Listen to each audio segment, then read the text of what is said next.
بسم الله الرحمن الرحيم.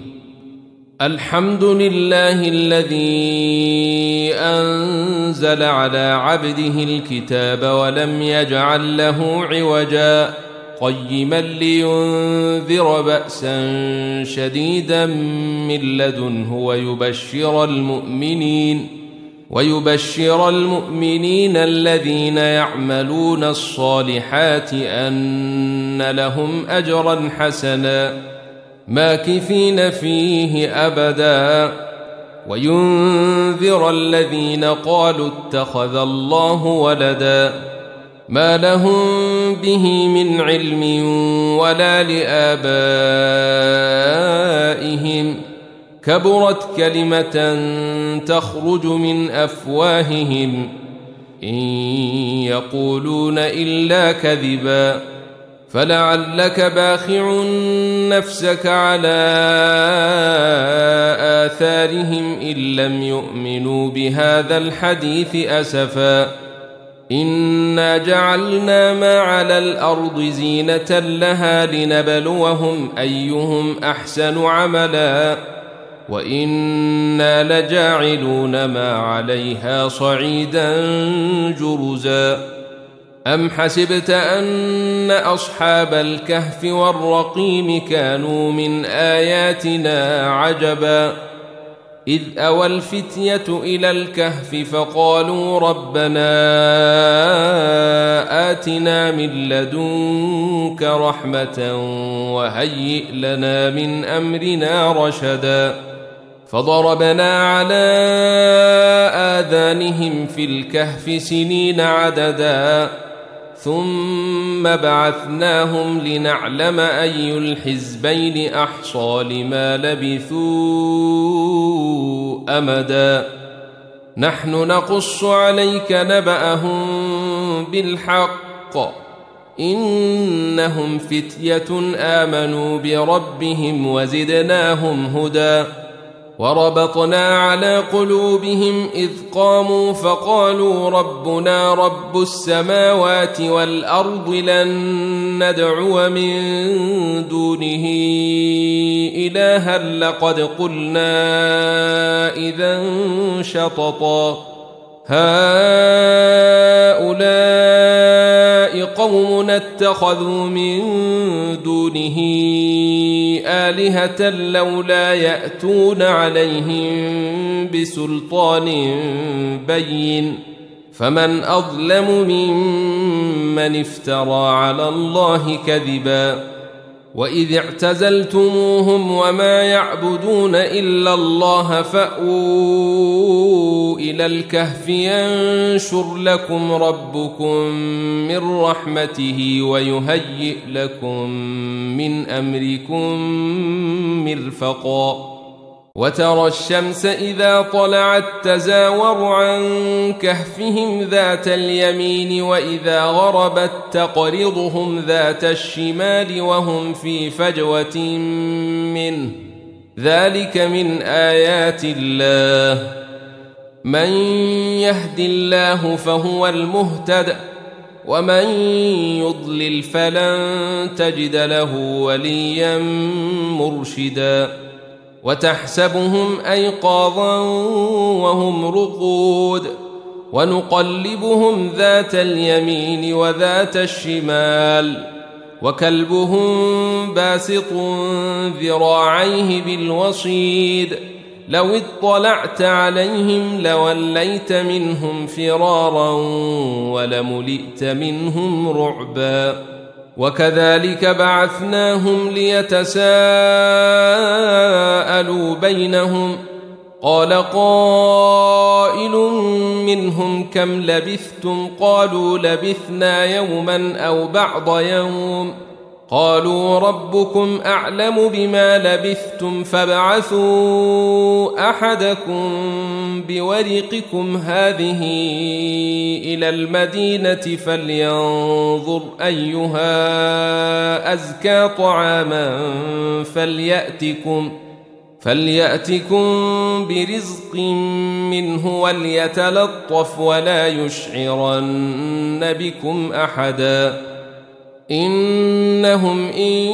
يظهروا عليكم يرجموكم أو يعيدوكم في ملتهم ولن تفلحوا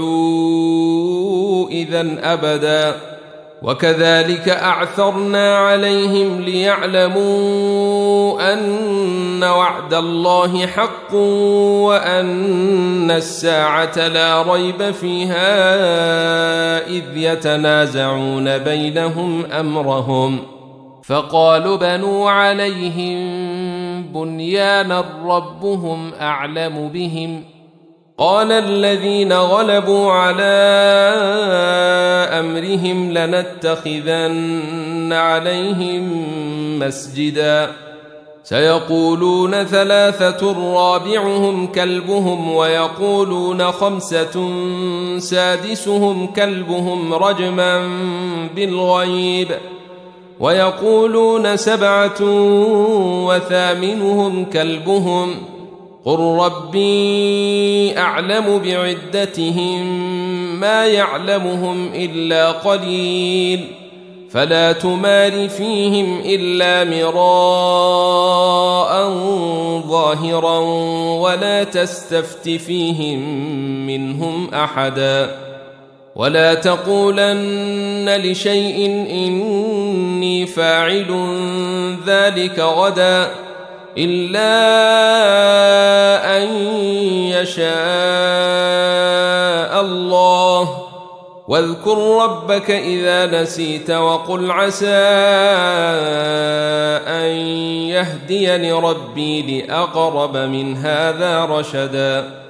ولبثوا في كهفهم 300 سنين وازدادوا 9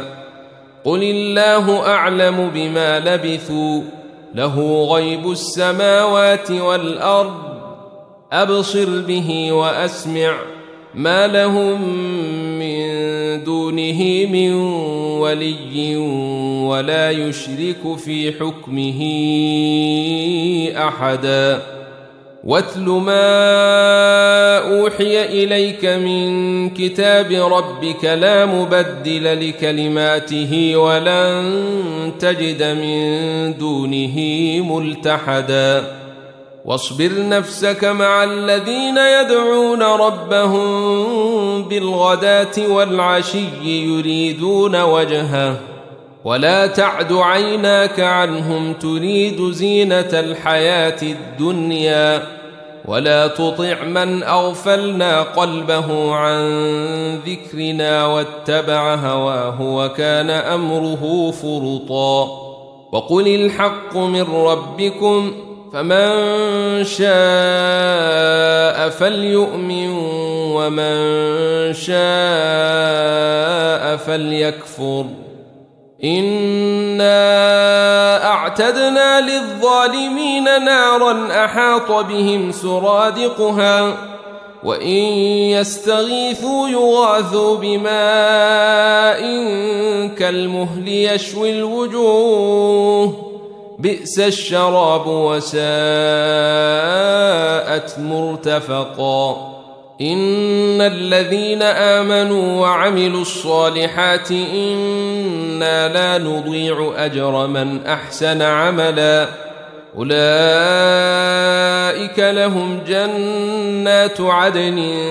تجري من تحتهم الأنهار يحلون فيها من أساور من ذهب ويلبسون ثيابا خضرا من سندس واستبرق متكئين فيها على الأرائك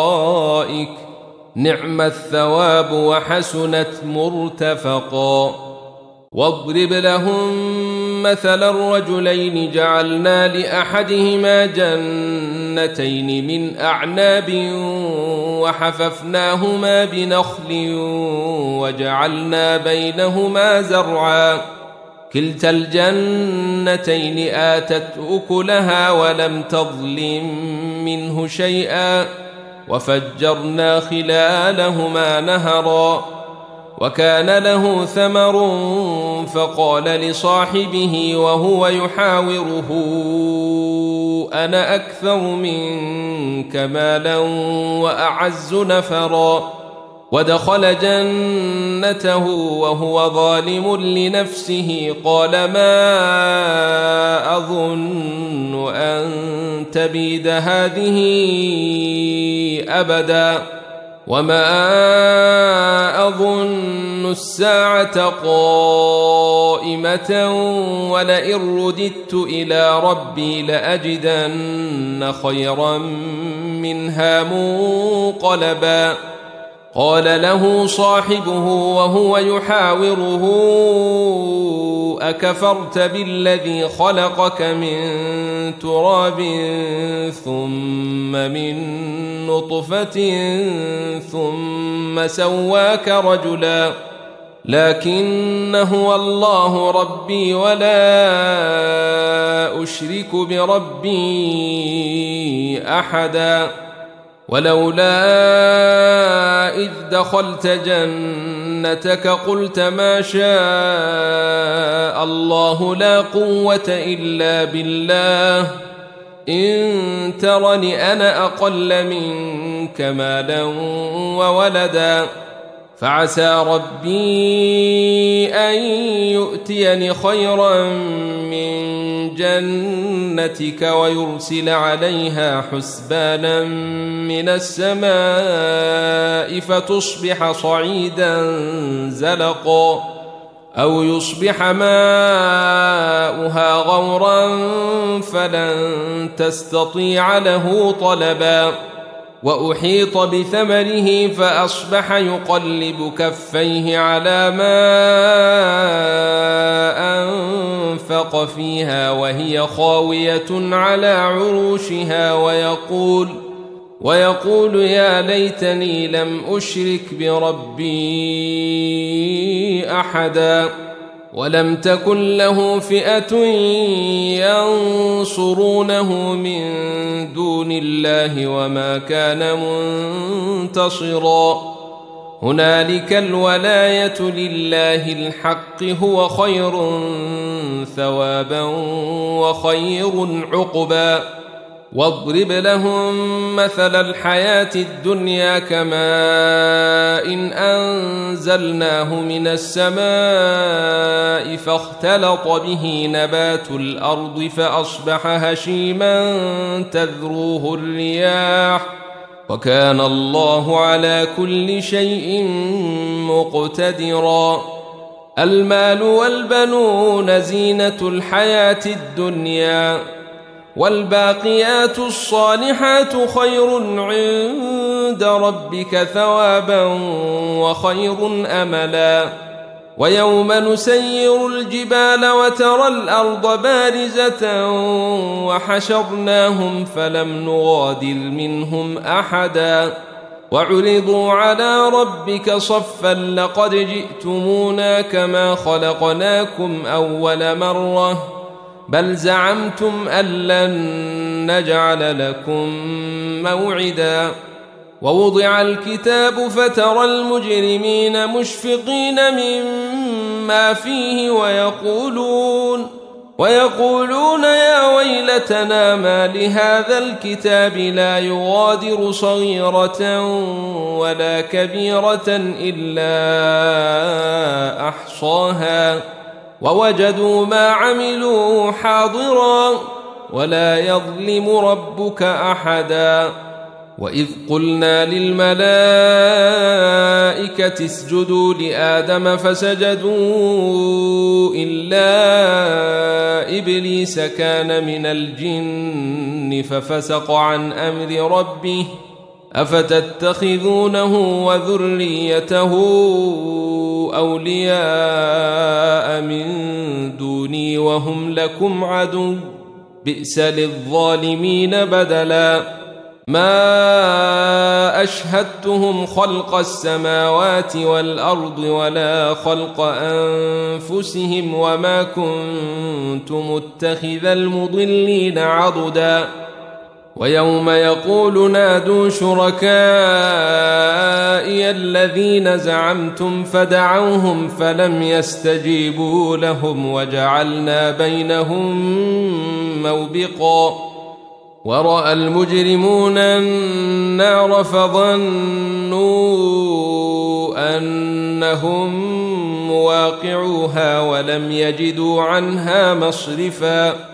ولقد صرفنا في هذا القرآن للناس من كل مثل وكان الإنسان أكثر شيء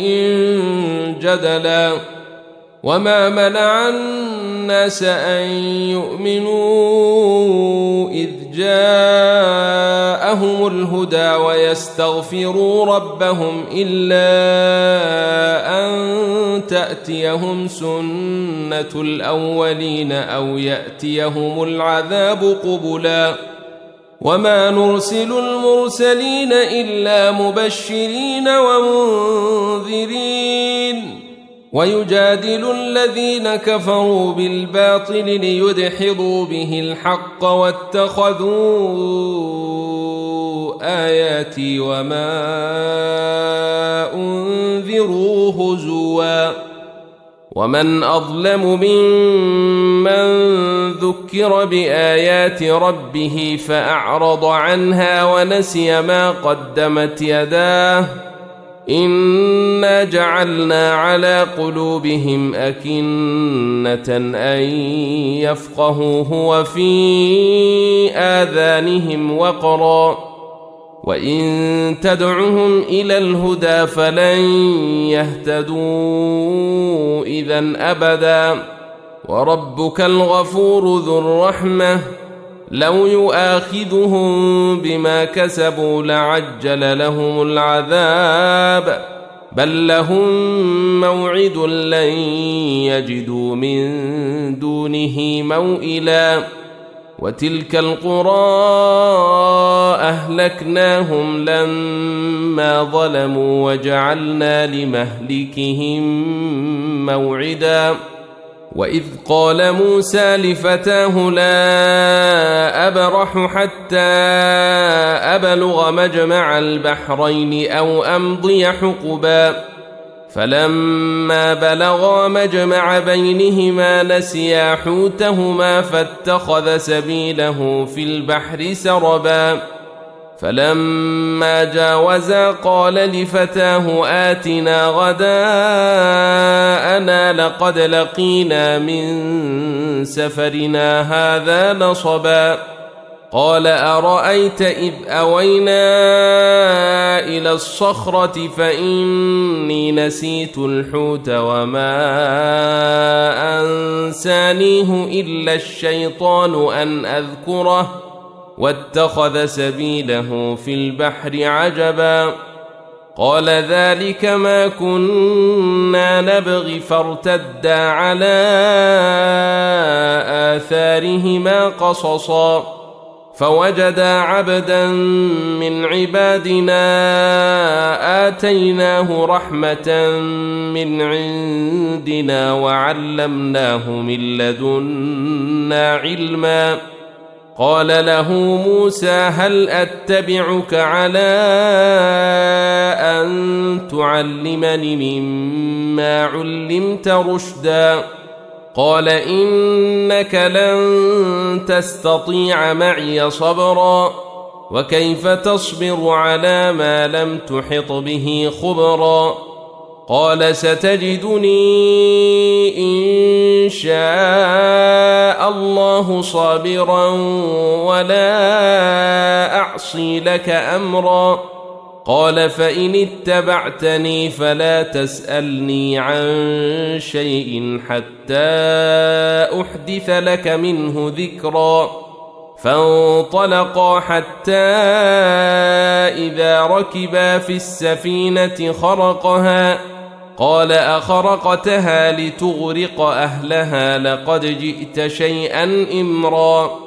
قال ألم أقل إنك لن تستطيع معي صبرا قال لا تؤاخذني بما نسيت ولا ترهقني من أمري عسرا فانطلقا حتى إذا لقيا غلاما فقتله قال أقتلت نفسا زكية بغير نفس لقد جئت شيئا نكرا قال ألم أقل لك إنك لن تستطيع معي صبرا قال إن سألتك عن شيء بعدها فلا تصاحبني قد بلغت من لدني عذرا فانطلقا حتى إذا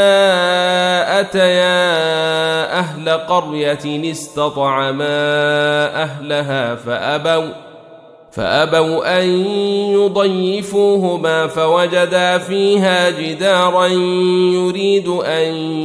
ينقض فأقامه قال لو شئت لاتخذت عليه أجرا قال هذا فراق بيني وبينك سأنبئك بتأويل ما لم تستطع عليه صبرا أما السفينة فكانت لمساكين يعملون في البحر فأردت أن أعيبها وكان وراءهم ملك يأخذ كل سفينة غصبا وأما الغلام فكان أبواه مؤمنين فخشينا أن يرهقهما طغيانا وكفرا فأردنا أن يبدلهما ربهما خيرا منه زكاة وأقرب رحما وأما الجدار فكان لغلامين يتيمين في المدينة وكان تحته كنز لهما وكان أبوهما صالحا فأراد ربك أن يبلغا أشدهما ويستخرجا كنزهما رحمة من ربك وما فعلته عن أمري ذلك تأويل ما لم تسطع عليه صبرا ويسألونك عن ذي القرنين قل سأتلو عليكم منه ذكرا إنا مكنا له في الأرض وآتيناه من كل شيء سببا فأتبع سببا حتى إذا بلغ مغرب الشمس وجدها تغرب في عين حمئة ووجد عندها قوما قلنا يا ذا القرنين إما أن تعذب وإما أن تتخذ فيهم حسنا قال أما من ظلم فسوف نعذبه ثم يرد إلى ربه فيعذبه عذابا نكرا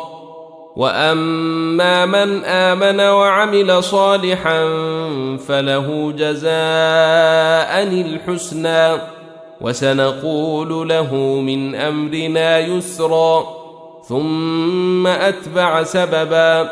حتى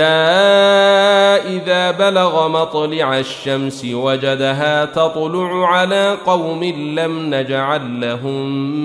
من دونها سترا كذلك وقد أحطنا بما لديه خبرا ثم أتبع سببا حتى إذا بلغ بين السدين وجد من دونهما قوما لا يكادون يفقهون قولا قالوا يا ذا القرنين إن يأجوج ومأجوج مفسدون في الأرض فهل نجعل لك خرجا على أن تجعل بيننا وبينهم سدا قال ما مكني فيه ربي خير فأعينوني بقوة أجعل بينكم وبينهم ردما آتوني زبر الحديد حتى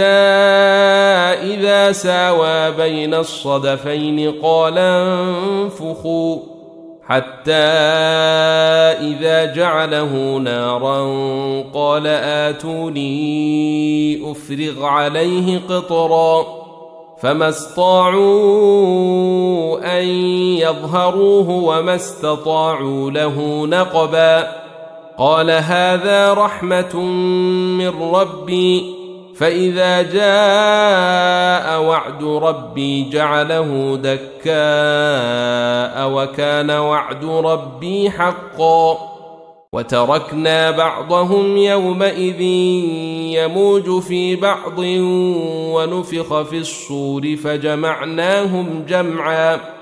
وعرضنا جهنم يومئذ للكافرين عرضا الذين كانت أعينهم في غطاء عن ذكري وكانوا لا يستطيعون سمعا أفحسب الذين كفروا أن يتخذوا عبادي من دوني أولياء إنا أعتدنا جهنم للكافرين نزلا قل هل ننبئكم بالأخسرين أعمالا الذين ضل سعيهم في الحياة الدنيا وهم يحسبون أنهم يحسنون صنعا أولئك الذين كفروا بآيات ربهم ولقائه فحبطت أعمالهم فلا نقيم لهم يوم القيامة وزنا ذلك جزاؤهم جهنم بما كفروا واتخذوا آياتي ورسلي هزوا إن الذين آمنوا وعملوا الصالحات كانت لهم جنات الفردوس نزلا خالدين فيها لا يبغون عنها حولا قل لو كان البحر مدادا لكلمات ربي لنفد البحر قبل أن تنفد كلمات ربي ولو جئنا بمثله مددا قل إنما أنا بشر مثلكم يوحى إلي أنما إلهكم إله واحد فمن كان يرجو لقاء ربه فليعمل عملا صالحا ولا يشرك بعبادة ربه أحدا.